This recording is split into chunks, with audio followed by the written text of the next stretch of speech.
Shalom, nous allons étudier le Daf Gimel dans la Masechet Brachot.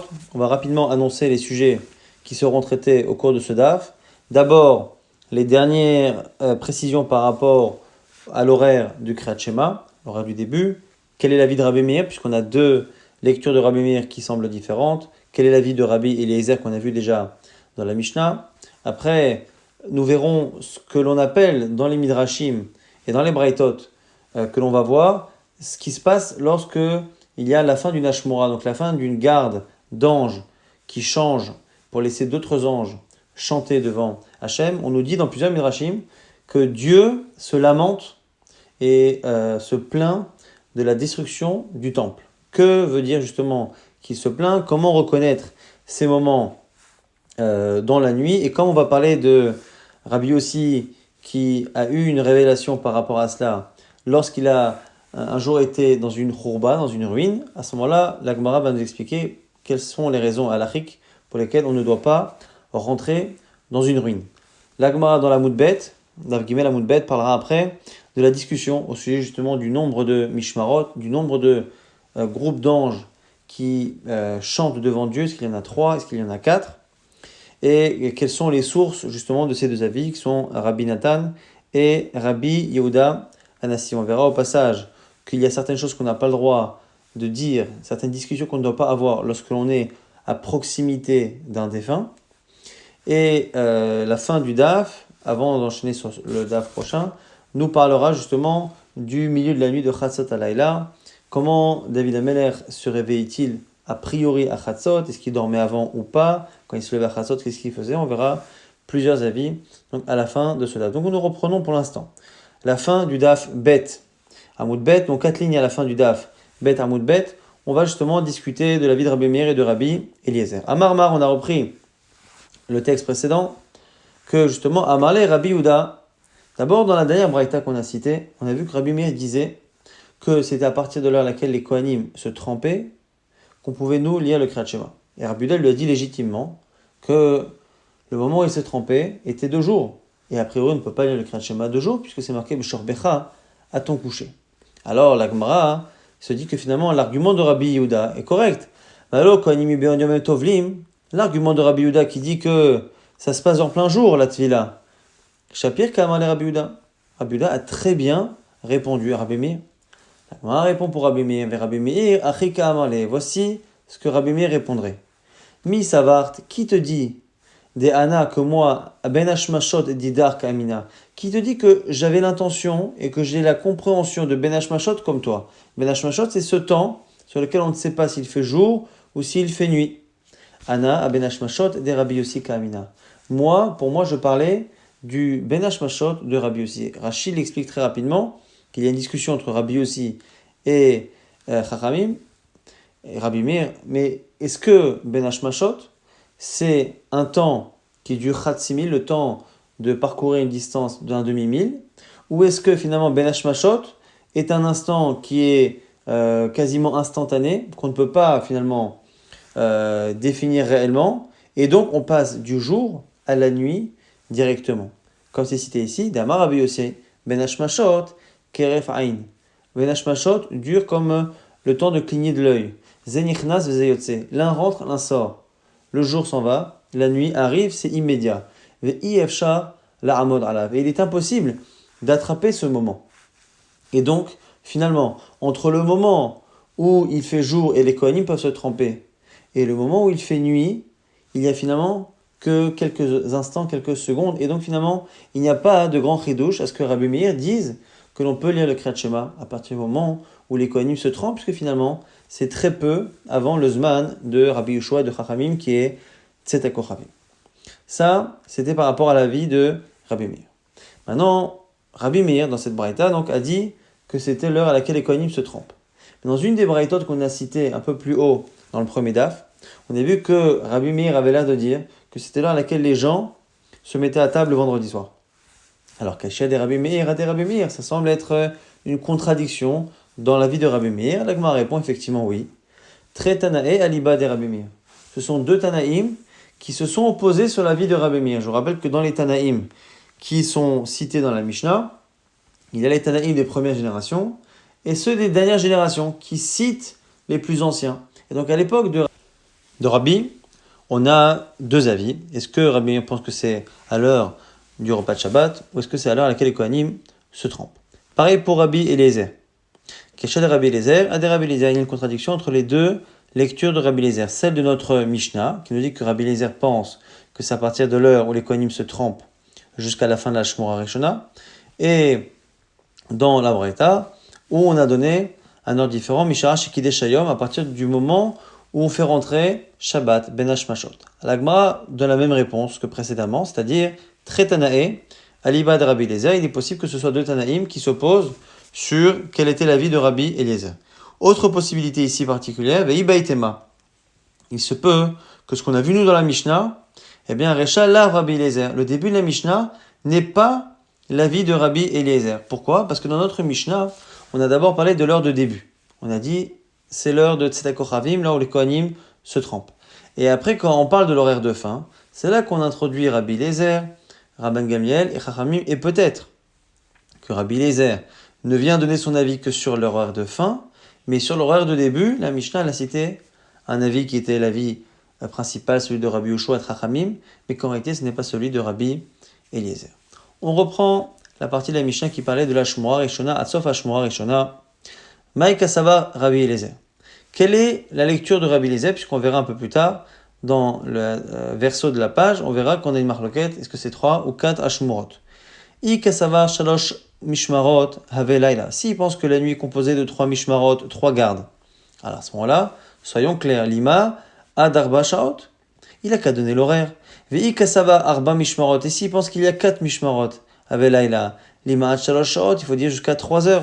On décompose la nuit en 12 heures. Et donc, si finalement c'est la fin de la première Hashmora, il a qu'à donner l'horaire. C'est un peu la question qu'on avait posée dans le DAF précédent. Pourquoi donner l'horaire du schéma par rapport à l'horaire des Kohanim? Disons directement Tzedek Kochavim, là aussi c'est pareil. L'horaire de fin, pourquoi ne pas dire à la fin de la troisième heure, si on pense que la Shmora Rishona c'est la fin de la troisième heure, ou dire la fin de la quatrième heure, mais pourquoi parler finalement de manière globale? La Gemara nous explique pourquoi.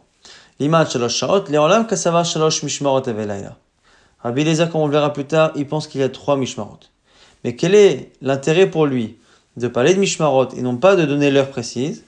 Ve'akamash malan, pour nous apprendre des ika mishmarot barakia, ve'ika mishmarot be'ara.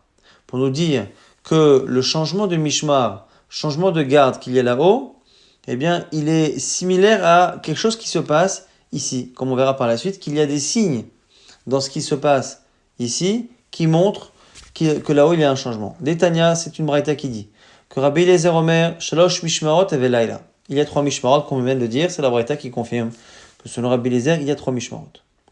Alors que le Mishmar au Mishmar, et à chaque Mishmar, donc à chaque changement de garde, Yoshev Akadosh Baruch Hu est assis, Kaviachol, Veshoeg Kaari, et il rugit d'une certaine manière comme un lion. Chez les Mar, comme c'est marqué, Hachem, Mimarom, de ses hauteurs, Ishag, il rugira. Ou Mimeron, Kocho, et de son palais et de sa résidence sainte, Iten Kolo, il donne de la voix, Shaog, Ishag, al Navehu. Rugir, il rugit sur son palais.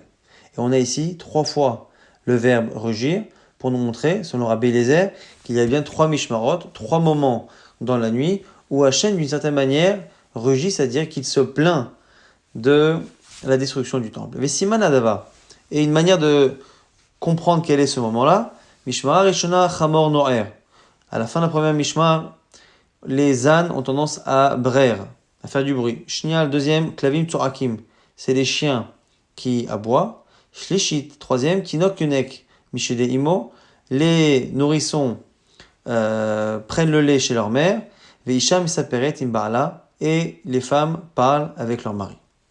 Alors maintenant, par rapport à cette même braïta, qui nous donne 3 simanim, 3 moments pour repérer la fin des mishmarot, la Gemara nous dit Maï Kachashiv Rabbi Eliezer.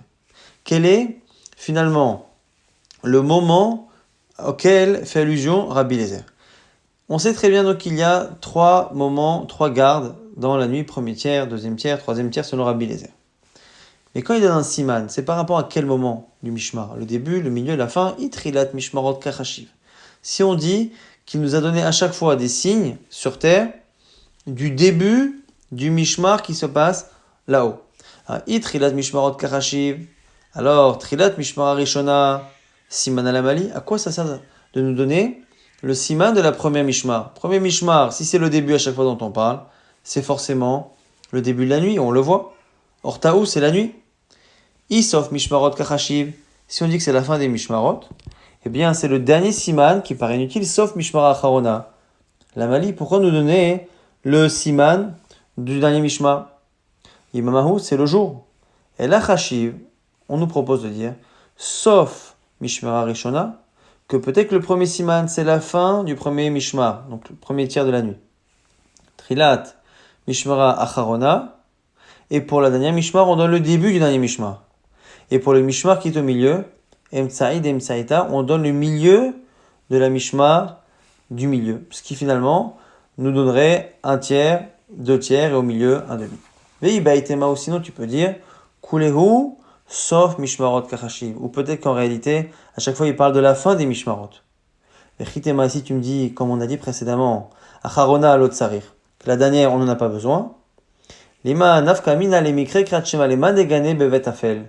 Velo yadazman kratchema. C'est pour nous dire peut-être pour quelqu'un qui se retrouve dans une maison qui est sombre, où les volets sont fermés, il ne sait pas quand est-ce que le jour se lève, il doit faire kratchema, Kevin Deisham et Saperet Imbala, Vetinok Yodek Mishedeimo, lorsqu'il voit une femme parler avec son mari et le nourrisson demander le lait à sa mère, à ce moment-là, il sait que l'Ikom Velikri doit se lever et lire le Shema. Donc on a bien expliqué que sur le Rabbi Eliezer, il y a bien 3 Mishmarot dans la nuit, il a donné les simanim de chacune, est-ce qu'il a donné les simanim de la fin de la première, du milieu de la deuxième et du début de la troisième, ou est-ce que c'était à chaque fois les fins? C'est 2 avis qui sont cités dans la Gemara.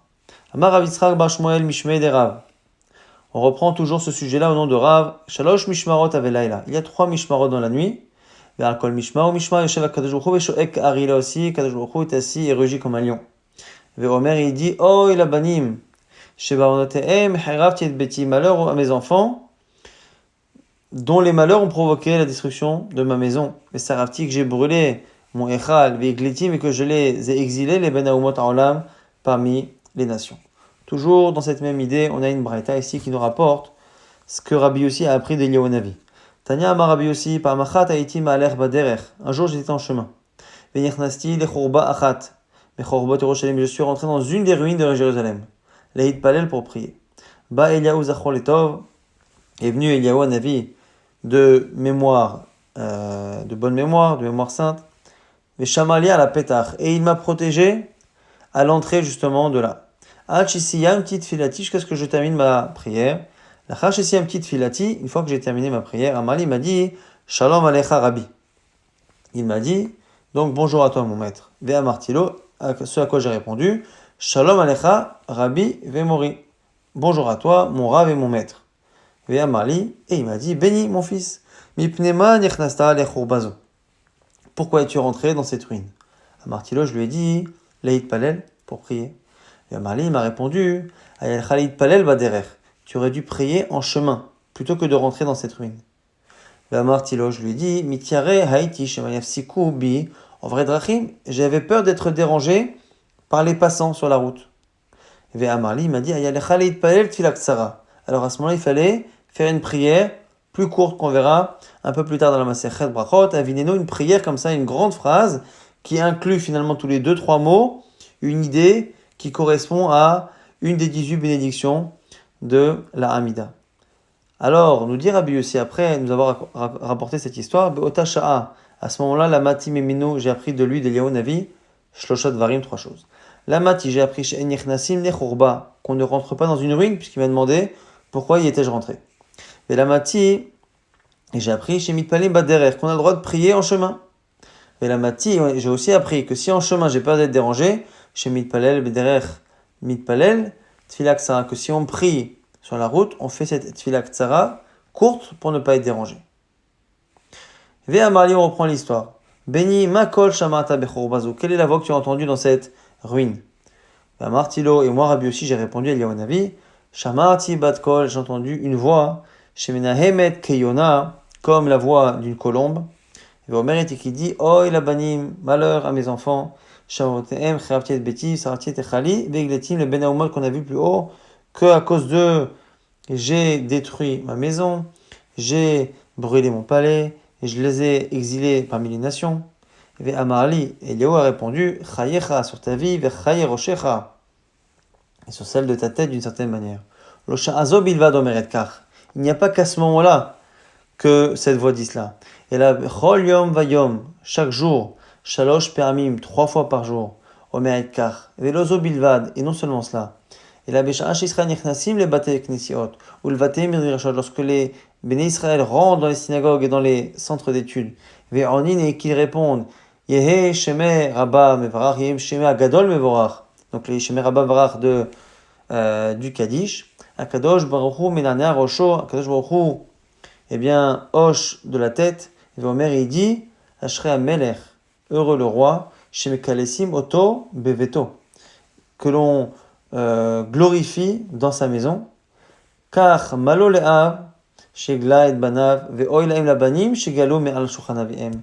Et malheur d'une certaine manière à ses enfants et à ce père qui se sont séparés, le père qui a exilé les enfants et les enfants qui ont été exilés par leur propre père. Toujours dans cette idée, encore une fois, que non seulement 3 fois dans la nuit, à chaque fois qu'on change d'ange, mais même toute la journée, et en particulier lorsque les bénis Israël vont prier, eh bien Hachem, effectivement, se rend compte de la proximité que l'on a avec lui lorsque l'on prie, mais le fait de réaliser cette proximité nous fait réaliser également ce qu'on aurait pu continuer à avoir et que l'on a perdu. Tanora Banan, nouvelle braïta, par rapport justement à la khourba. Mipnei shoshat varim en nichnasim le khourba. Pour 3 raisons, on ne rentre pas dans une ruine. 1, mipnei chashad, à cause des soupçons. Parce que c'était un endroit qui était retiré, caché, et les gens y allaient parfois pour avoir des relations interdites. Mipnei mapolet, à cause d'un risque d'effondrement. Ou mipnei mazikin, et à cause des démons qui peuvent mettre en danger les personnes. Et on nous explique pourquoi on a besoin finalement de ces 3 raisons. Parce qu'il y a des situations où on ne craint pas certaines choses et qu'on est obligé de craindre l'autre. Mipnei chashad, pourquoi? À cause des soupçons. Mais typok les mishum mapolet, on n'a qu'à dire que ça suffisait de craindre le danger de l'effondrement. C'est déjà un danger suffisant. La Gemara dit non, bechate, si le terrain, le bâtiment qui est abandonné est récent, il y a peu de chances qu'il s'effondre. Et donc, il n'y a pas cette crainte-là. Et typokle mishum mazikin, alors on n'a qu'à craindre qu'il y ait des démons. Les démons, c'est déjà suffisant, on n'a pas besoin forcément de parler des soupçons.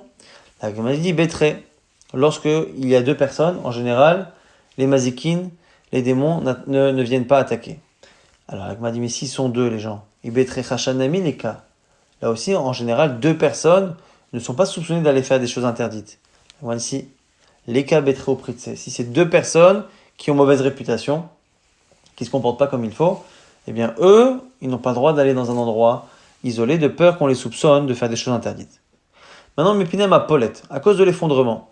À quoi nous sert cette raison-là?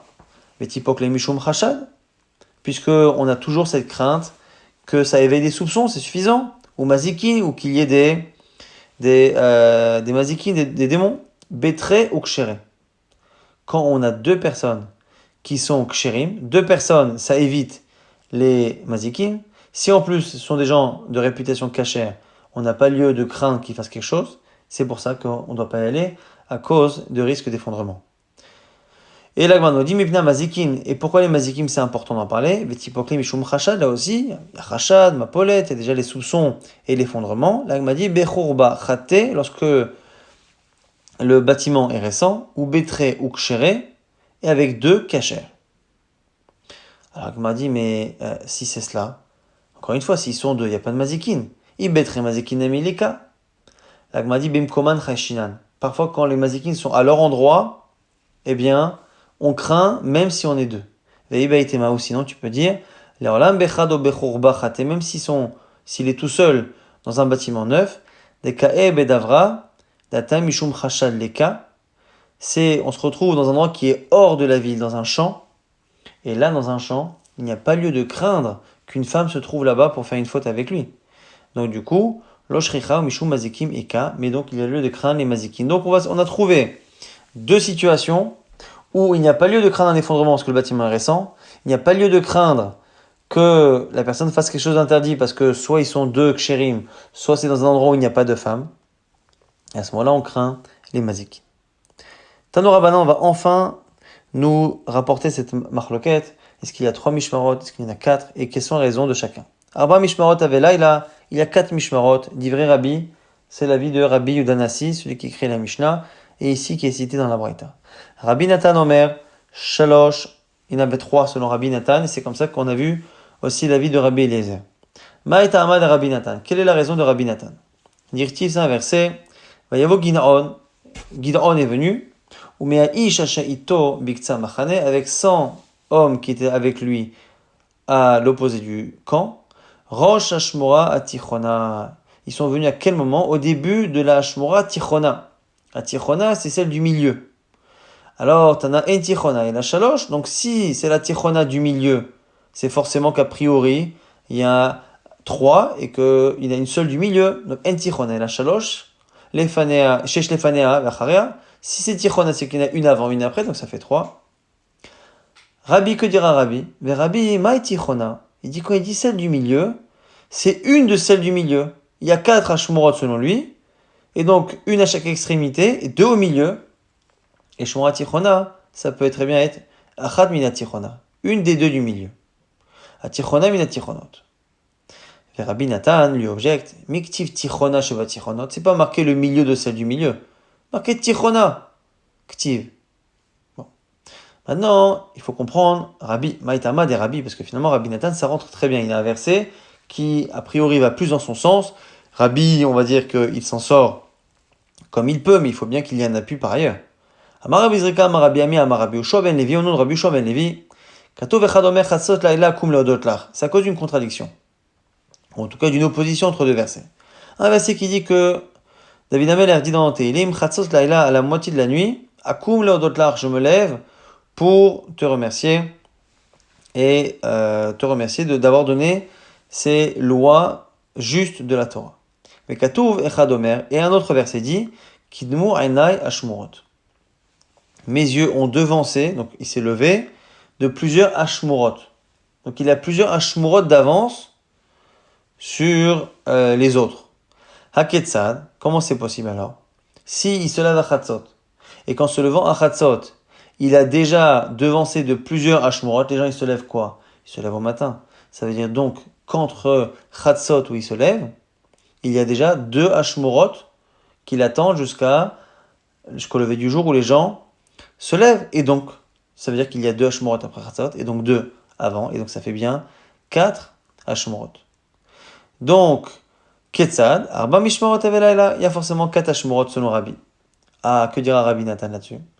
Rabbi Nathan, ça va là, il te dira que Rabbi Yoshua, il pense comme Rabbi Yoshua qui dit, Ditna dans une Mishnah, Rabbi Yoshua mer, At Shalosh Shaot Sheken Derech Melachim La'amod Beshalosh Shaot. David Amelech se comparait à qui?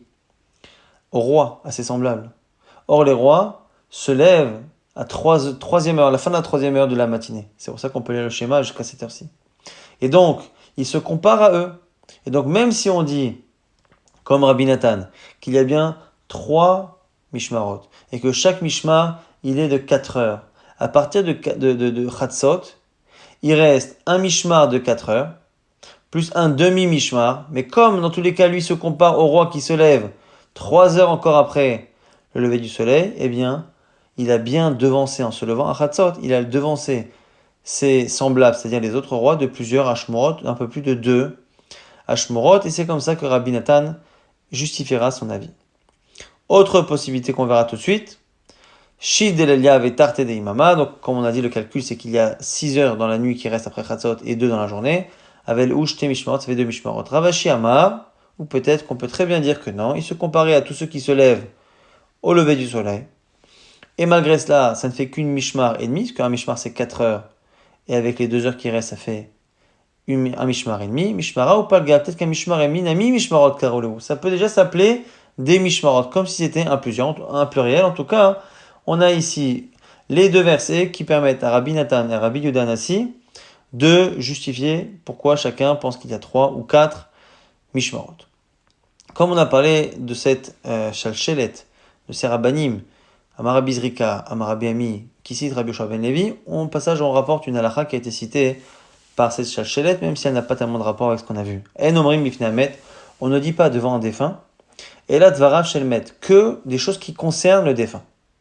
Et là-dessus on va avoir deux compréhensions. Soit réellement, on ne doit rien parler d'autre que le Met, et à la limite, eh bien, si on a parlé de Divrei Torah, ce serait peut-être moins grave que de parler de choses profanes. Ou est-ce que, justement, c'est l'inverse, et que ce qu'on n'a pas le droit de dire, c'est justement des paroles de Torah. Amar Rabbi Abba bar Kahana, lo amaran ala b'divrei Torah. Premier avis qui dit que tout le problème ne concerne que les Divrei Torah. Aval milé de alma, litlanba. Mais parler d'autre chose que de Torah devant le mort, c'est pas tellement un problème, parce qu'on n'a pas le droit de parler de Divrei Torah, puisqu'il ne peut plus étudier la Torah, il ne peut plus pratiquer les mitzvot. C'est comme si on se moquait de la supériorité que l'on a, nous, en tant que vivants, par rapport à lui, qui ne peut plus, justement, profiter de ces mitzvot. Vekadamene qui disent, comme Rabbi Abba bar Kahana, que l'Omran est là, filou b'divrei Torah. Et qui disent que non. Justement, le chidouche, c'est que non seulement les paroles normales, on n'a pas le droit de les dire dès que ça ne concerne pas le mort, mais même des divrei Torah qu'on aurait pu penser un peu plus autorisés, non. Et kol sheken milé de alma, et a fortiori, ce sont des paroles qui ne concernent ni le défunt, ni des paroles de Torah.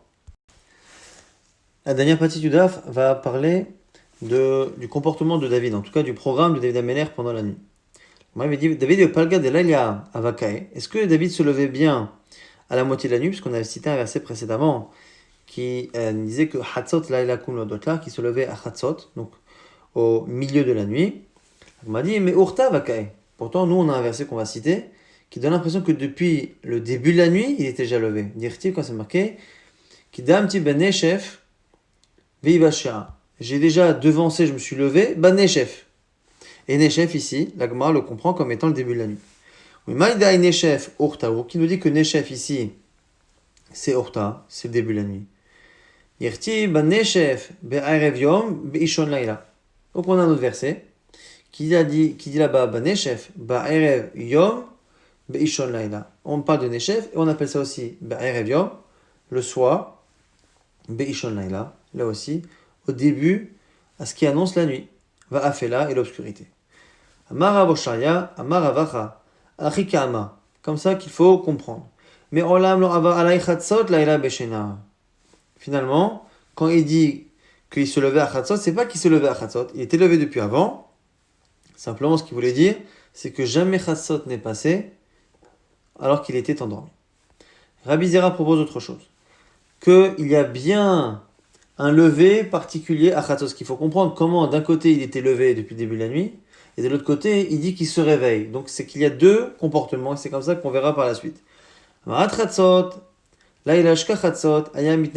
Il avait tendance à somnoler, Kessus, comme un cheval. À partir de Chatzot, il se levait comme un lion. C'est pour ça que, même s'il était réveillé avant, il estime d'une certaine manière que son vrai éveil, il est au moment de Chatzot. Ravashi propose autre chose. At Chatzot, l'alia, aya osek bedivrei Torah. Jusqu'à Chatzot, il s'occupait d'études. Mikan ve'elach, à partir de Chatzot, beshirot ve'tishbachot, il faisait des chants et des louanges à Hashem. Ça, c'est donc les trois réponses, celle de Rabbi Acha, celle de Rabbi Zera et celle de Ravashi pour comprendre finalement quel était le programme de David Améler avant Chatzot et à partir de Chatzot. Maintenant, on revient sur l'expression Neshef. Mais Neshef Ortaou, est-ce que Neshef c'est vraiment la nuit, le soir? Ah, Neshef Safraou, non, on a un verset qui donne l'impression que Neshef c'est le matin. Dirtiv, comme c'est marqué là-bas, Vayekem David. David les a frappés, les ennemis, mais à Neshef, depuis le Neshef, Ve'ada Erev, jusqu'au soir. Donc Neshef, a priori, c'est le matin. Et Maharotam, du lendemain. Maïla, Mitsafra, Ve'ad Laila, n'est-ce pas que là, on parle du matin au soir? Mais Urta, Ve'ad Urta. Peut-être que ce qu'il est en train de dire dans ce verset, c'est qu'ils a frappé d'un soir au lendemain soir. Agma dit, mais dans ce cas-là, on utilise la même expression pour parler du premier soir au lendemain soir. Et après dire mais neshef ve'ad neshef, ou mais erev ve'ad erev. À ce moment-là, il fallait dire du neshef au neshef, ou du erev au erev. Mais parler de neshef à erev, on a l'impression que ce n'est pas le même moment. Et là, Rava nous propose très nashfe havu. Il y a deux sens au mot neshef. Neshef lelia, veate mama. Neshef lelia, c'est finalement, neshef c'est une transition. C'est le départ d'un moment de la journée. Quand neshef lelia, quand c'est la fin de la nuit, ate mama, c'est le début du jour. Et neshef yemama est le départ du jour, veate lelia, et c'est la nuit qui vient. On a une autre question. Si on part du principe que David Ameller changeait de comportement à Chatzot, soit il se réveillait, soit il était réveillé avant mais qui n'a jamais passé 7 heures, soit il faisait avant de l'étude et que maintenant il change de comportement, il faisait des chants, soit il somnolait et à un moment donné il se réveille, quoi qu'il arrive, il a l'air de connaître l'heure de Chatzot. Et David Ma'avayada, Palgad et l'Eliaemat, est-ce que David Ameller pouvait savoir l'heure exacte de Chatzot? Pourtant, Ashta Moshe Rabbeinu qui est le plus grand de tous les prophètes, le Havayada, il semble ne pas connaître l'heure de Chatzot, car lorsqu'il va annoncer la dernière des 10 plaies, Makat Bechorot, il dit Kachatzot alayla ani yotze betoch Mitzrayim. Il parle au nom de Dieu et il dit Kachatzot. Et Kachatzot, c'est l'impression qu'il dit vers Chatzot, à peu près à l'heure de Chatzot. Comme Chatzot, de la nuit, je sortirai au sein de l'Égypte pour les frapper. Ma Kachatzot. Pourquoi à peu près à Chatzot? Il est Madame Alekucha Berichou. Si tu peux imaginer un seul instant que c'est Dieu qui lui a dit comme ça, Mikas Feka Kaveshmaya, est-ce que Dieu a un doute sur un horaire exact de ce que c'est le milieu de la nuit? Et là, forcément que quoi? Des Amale Bechatzot. C'est sûr que Hachem lui a dit Achatzot. Ve'ata Ihu, et lui, Moshe Rabbeinu s'est dit que, comme on ne sait pas, nous les hommes, c'est à quelle heure? Ve'amar Kachatzot. Il a dit à peu près Vechatzot. Alma, Misfekale. Donc ça donne l'impression que c'est Moshe qui ne connaît pas l'heure de Chatzot. Alors comment dire que David savait? David Avayada. L'Agmara dit oui. C'est pas forcément une connaissance prophétique, c'est peut-être simplement qu'il avait un gadget que Moshe Rabbeinu n'avait pas. David Siman Avalai, il avait un siman. Damar Avacha, Barbizna, Amar Rabbi Shimon Chassida, au nom de Rabbi Shimon Chassida, Kinor Ayatalou, il est mala. Il avait Kinor, un instrument à cordes qui était suspendu, Mimitato au-dessus de son lit, chez David, du roi David.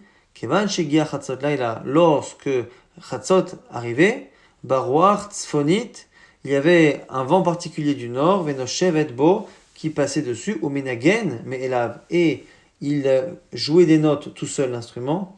Miya, Daya Omed, Vaosek, Batora, Hachala, Mudashachar. C'est là que David Ameller se levait. Dans cette version de Rabbi Shimon Chassida, il ne se levait pas pour faire des shirotes, mais il se levait pour étudier la Torah. Donc ça correspond peut-être à l'avis qui disait qu'il somnolait et que là il se réveillait pour étudier Ad Sha'ala Mudashachar, jusqu'à ce que se lève le matin. Kevan Sha'ala Mudashachar, une fois que le matin se levait, Nichnesu Chachmei Israël, les sages d'Israël venaient de Tso et lui disaient Amrolo, donnez-nous notre maître, notre roi, Amechat Israël Tzrichin Parnasa. Ton peuple Israël a besoin d'être nourri, a besoin d'économie, a besoin de quoi se nourrir. Amalaïm leur disait Lechu veit Parnasu Zemizé. Débrouillez-vous les uns les autres. Donnez-vous les uns aux autres, partagez les richesses. Amrolo, ils lui ont dit En akometz masbia et ari, venabor mitmale mechuliato. Une expression qui dit que avec une comète, avec une poignée, on ne peut pas finalement rassasier un lion. Venabor mitmale mechuliato, et le puits ne peut pas se remplir de son propre orifice. Donc c'est soit une idée qu'on ne peut pas remplir une citerne ou une fosse seulement avec l'eau qui arrive, ou il y en a qui disent que c'est que quand on creuse un puits, qu'on enlève la terre et qu'on la remet, elle n'est pas forcément suffisante pour remplir à nouveau le trou, qu'il y a des pertes. D'une certaine manière, l'idée, c'est qu'on ne pouvait pas ici nourrir tout le peuple avec les ressources internes, les ressources nationales. Il fallait étendre le territoire pour pouvoir nourrir leur âme Israël. Alors à ce moment-là, Amalai leur dit Lechou ou Pashtou Yetrem Begdoud. C'est à ce moment-là, préparez-vous à rassembler les troupes. Miyad Yoatzim Bachitofel. C'est à ce moment-là qu'on demandait conseil à Achitophel. Venimlachim Besanedrin, et qu'on demandait au Sanedrin, au tribunal. Veshoalim Beorim Vetumim, et on demandait à Orim Vetumim, donc ces pierres à partir desquelles on avait les informations de est-ce qu'on allait réussir ou pas. Et Amar Rav Yosef nous donne justement le verset qui nous montre le process avant d'entrer en guerre. Maïkra vechare Achitophel, et après Achitophel, Benayahu ben Yehoda, Veviata, Vesar Tseva le Melech Yoav. On nous dit là-bas qu'on allait demander à Achitophel, à Benayahu Ben Yehoyada, à Eviatar le Kohen, et Sartsaval et Melech Yoav, et le chef des armées qui était Yoav. Achitophel, c'est Yoetz. Achitophel, on demandait conseil. Et comme c'est marqué, Achitophel Shayatz, même comme c'est marqué un peu plus loin, dans un autre verset, qu'on a demandé conseil, que le conseil qu'a donné Achitophel à cette époque, Kasheish al Bidvar Elokim, et quand on demandait à Hachem, Benayahu Ben Yehoyada, c'est Sanhedrin. Benayahu Ben Yehoyada, c'est le représentant du Sanhedrin.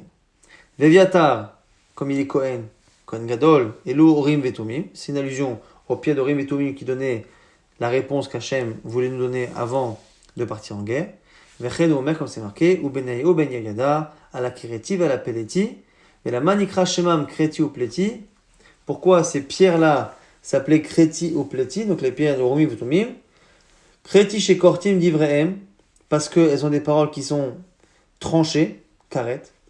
Et Pleti Milchon Pele chez Mouflaim Bedivrehem, car les paroles sont étonnantes, parce qu'elles représentent justement la vie d'Akadosh Baruch Hu. V'acharkar Sartseva la Melech Yoav, et après le chef des armées Yoav, Amar Rabbi Yitzchak Bar Ada, V'amrela Amar Rabbi Yitzchak, Bere de Rav, il dit, est-ce que c'est Rabbi Yitzchak Bar Ada ou le fils de Rav, il dit, Makra Ora Kivodi Ora Nevel Vekinor, Aira Shachar, ça c'est ce qu'on verra dans le DAF de demain, c'est justement encore une fois une explication de la manière que David Amelech avait de se lever. Donc très rapidement, on va essayer de résumer ce qu'on a vu dans ce DAF. On a vu que finalement, dans les chitotes de l'heure du Krat Shema, on a deux versions différentes de Rabbi Meir et éventuellement deux versions différentes de Rabbi Eliezer. Il se peut que ce soit des Tanaïm qui s'opposent sur ce qu'a dit Rabbi Meir et sur ce qu'a dit Rabbi Eliezer, même s'il est possible que dans notre Mishnah, eh bien Rabbi Eliezer n'ait parlé que de l'horaire de fin et pas de l'horaire de début. Donc, on a vu également que Rabbi Eliezer pensait qu'il y avait 3 Mishmarot dans la nuit.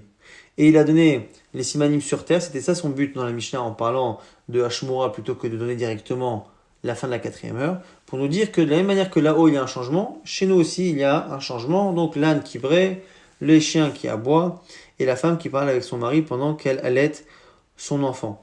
On ne sait pas si c'est à chaque fois des signes par rapport à la fin de la Hashmura ou par rapport à la fin de la première, au milieu de la seconde et au début de la 3e et dernière Mishmar. On a vu après qu'à ces Mishmarot-là, Kadosh Baruch Hu, il est Kaviachol assis, Kaviachol il rugit comme un lion et il se plaint finalement d'avoir détruit son Beth Amikdash à cause de la faute de ses enfants. Et globalement, c'est la voix aussi qu'a entendu Rabbi aussi dans la ruine de Jérusalem et que le prophète Eliyahu lui a dit que c'était une voix qui se répétait tous les jours, 3 fois par jour, et en particulier lorsque les Béné Israël vont prier dans les synagogues et dans les Bati Midrashot, qu'Hachem se réjouit d'un côté d'être loué dans sa maison, mais il se rend compte surtout de ce que l'on a perdu et du malheur qu'il y a pour lui, entre guillemets, et pour nous, que cette relation de père et fils ait été abîmée par nos fautes et par l'obligation qu'il a eue de nous exiler, de détruire son temple et sa maison. On a donné 3 raisons pour lesquelles on ne doit pas rentrer dans une ruine, pour pas qu'on nous soupçonne de faire des choses interdites, de peur d'un effondrement, et à cause des mazikim. Et lorsqu'il n'y a pas deux des raisons, il y a toujours une 3e qui s'applique. Au passage, Rabbi aussi, avec Rabbi Eliyahu Navi, avait appris que lorsque l'on est en chemin, on ne doit pas rentrer dans une ruine. Jamais. On peut prier en chemin. Si on prie en chemin, on doit faire une petite fila qui est courte, qui est avinée, qui nous permet de ne pas être dérangé par les gens. Donc mieux vaut la concentration, même si la tfila est courte, plutôt qu'une longue tfila qui serait interrompue. Après, on a vu une marloquette, Rabbi Nathan et Rabbi Yehuda Nassi. Est-ce qu'il y a 3 Mishmarot? Est-ce qu'il y en a 4? Et chacun avait un verset qui semblait être à sa cause, c'est-à-dire un verset qui dit qu'il y a une Shmura Tichona, une Shmura du milieu, et donc ce qui donne l'impression qu'il y en a seulement une avant, une après, et d'un côté un autre verset qui donne l'impression qu'après Chatzot, il y a plusieurs Mishmarot. Et donc, il y en a 2 après, et 2 avant, ça fait 4, et chacun a finalement répondu en fonction du verset qui semblait aller contre lui. On a vu qu'on n'avait pas le droit de dire devant un défunt autre chose que ce qui le concernait, et qu'il y avait discussion. Est-ce que l'interdit était seulement dans les livrets Torah, mais les autres paroles oui, ou est-ce que même les autres paroles, même les livrets Torah, on n'a pas le droit de les dire en présence dans les 4 amotes qui sont proches d'un défunt. Par rapport maintenant à l'heure de lever de David Amelech, Est-ce qu'il se levait avant Chatzot ou est-ce qu'il se levait à Chatzot? On a vu, nous, plusieurs avis. Certains disaient qu'il était levé depuis bien avant et que Chatzot, il n'a jamais été endormi à Chatzot. Certains disaient qu'il somnolait avant Chatzot et qu'à Chatzot, il se levait comme un lion. D'autres disaient qu'avant Chatzot, il étudiait la Torah, qu'à Chatzot, il faisait des louanges et des chants pour Hachem. Après, on se pose la question de comment il peut connaître le Torah de Chatzot, alors que Moshe semble ne pas le connaître. Si on part du principe pour l'instant que Moshe Rabbeinu ne le connaît pas, lui, il peut le connaître non pas parce qu'il a une prophétie en plus, mais parce qu'il a un siman, c'est son instrument à cordes qui sonne tout seul avec le vent du nord qui souffle exactement à Chatzot. Et son Rabbi Shimon Chassida, lui, dit que du coup, il se réveillait à Chatzot. Et quand il se réveillait, il étudiait la Torah jusqu'au lever du jour où les sages venaient le voir et lui disaient qu'on avait besoin de lui. Il tentait de leur demander de se débrouiller par eux-mêmes pour nourrir le peuple. Et c'est là qu'il disait, pas du tout, on ne peut pas. Il faut absolument sortir du territoire pour amener des richesses et nourrir le peuple. Et à ce moment-là, on demandait donc à Achitophel pour le conseil. Après, on demandait au Sanhédrin, la vie avant de partir en guerre. Après, on demandait au Rim et Tumim, au Kohen Gadol, de demander au Rim et Tumim pour savoir si on allait réussir ou pas. Et à la fin, on demandait à Yoav, au chef des armées.